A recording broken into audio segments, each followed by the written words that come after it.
చెప్తూనే ఉంటారు కానీ మనం వినకూడదు అన్న విషయం ఒక నాయకుడిగా ఆయన ఉద్దేశం అది. ఉద్దేశం అంతే. ఆయన ఆయన ఆయన మెంటాలిటీ అది. అంటే మనం తప్పు పడ్డానికి లేదండి. ఆయన ఆలోచన, ఆయన విధానాలు. ఏదైనా చాలా బాధపడిన సంఘటన ఉందా ఆయనతో? చాలా బాధపడింది. అంటే నేను యాక్చువల్లీ ఇది మర్చిపోలేనటువంటి లేదు, ఆయనతోటి నాకు అట్లాంటిది ఏం లేదండి. ఎందుకంటే జగన్మోహన్ రెడ్డి గారితో ఇంటరాక్షన్ నాకు చాలా తక్కువ. చాలా తక్కువ అంటే ఫ్యూ మంత్సే నేను ట్రావెల్ చేస్తాను. ఎందుకంటే ఆయన జైలు నుంచి బయటకు వచ్చాక ఫ్యూ మంత్స్ మొత్తం స్టేట్ అంతా చూసుకోవాలి కాబట్టి ఫ్యూ మంత్సే ట్రావెల్ చేశాను. ఇక నెక్స్ట్ ఎంపీగా అయ్యాకైతే 1 month ఉన్నాను పార్టీలో. ఆ తర్వాత నుంచి పార్టీ దూరం వెళ్ళాను. ఇన్ఫ్యాక్ట్ చెప్పాలంటే జగన్మోహన్ రెడ్డి గారు నన్ను కొంచెం సపోర్టే చేశారు. ఎందుకంటే నేను చదువుకున్న దాన్ని, ఒక ఆశయంతో వచ్చిన దాన్ని, కొంచెం నన్ను అంత మిగతా వాళ్ళలాగా నన్ను నిజంగా అవమానించలేదు. ఆయన వ్యక్తిగతంగా చెప్పాలంటే నన్ను ఎప్పుడు అవమానించలేదు. ఎవరితో ఆయన అపాయింట్మెంట్లు ఇవ్వరట, ఎవరిని కలరట, నిజమండి ఇవన్నీ? నాకు తెలియదండి. ఎందుకంటే నాతో బాగానే ఉండేవారు. నేను అది I don't want to talk about it. Because నా వరకు చెప్పాలంటే జగన్మోహన్ రెడ్డి గారు స్వయంగా నన్ను ఇలా అన్నారు, అలా అన్నారు అని ఎప్పుడు చెప్పను. ఇంతకుముందు చెప్పలేదు. నేను అక్కడున్న కోటరీ తోటి, అక్కడున్న జనాలతోటి, ఆయన చుట్టూ ఉన్న వాళ్ళతోటి చాలా ఇబ్బందులు పడ్డాను. ఇప్పుడు మీరున్నప్పుడు కోటరీ ఇప్పటికీ నడుస్తుందా? నడుస్తుంది కదా. అదే కోటరీ నడుస్తుంది. కొంచెం చేంజ్ అయ్యారు కానీ మినిస్టర్లు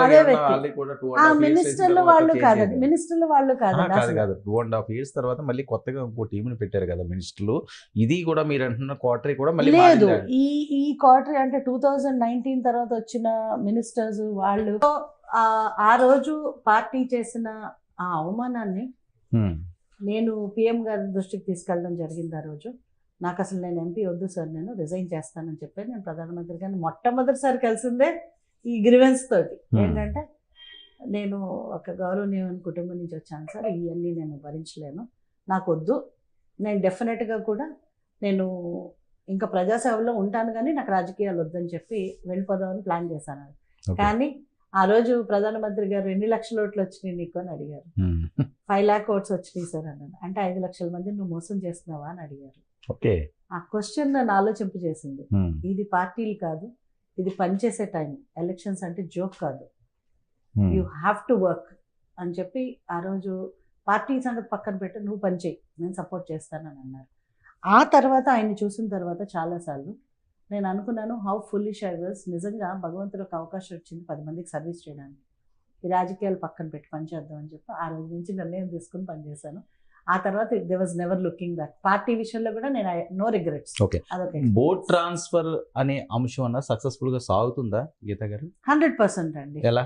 ఎందుకంటే ఏ రోజు అయితే మీరు చూస్తే పవన్ కళ్యాణ్ గారు వ్యతిరేక ఓటు చీలనివ్వను అన్న అనౌన్స్మెంట్ చేశారు. మీరు చూస్తే ఎమ్మెల్సీ ఎలక్షన్స్ లో కూడా బీజేపీ అప్పుడు యాజ్ ఇట్ ఈస్ కూడా they was no alliance. But ప్రజలు అయితే మాత్రం 100% అలయన్స్ ఉంటే ఎట్లా చేస్తారో అట్లాగే వాళ్ళు ఓటు వేయడం జరిగింది. లేకపోతే రాయలసీమలో 3 సీట్లు తెలుగుదేశం పార్టీ గెలిచిందంటే ఇట్స్ నాట్ ఎ జోక్. ఇక్కడ కూడా తెలుగుదేశం పార్టీ గెలిచిందంటే కేవలం అది బీజేపీ వ్యక్తి మీద ఉన్న వ్యతిరేకం కాదు, అది కేవలం ఓటు చేయకూడదని ప్రజలు భావించడం వల్ల.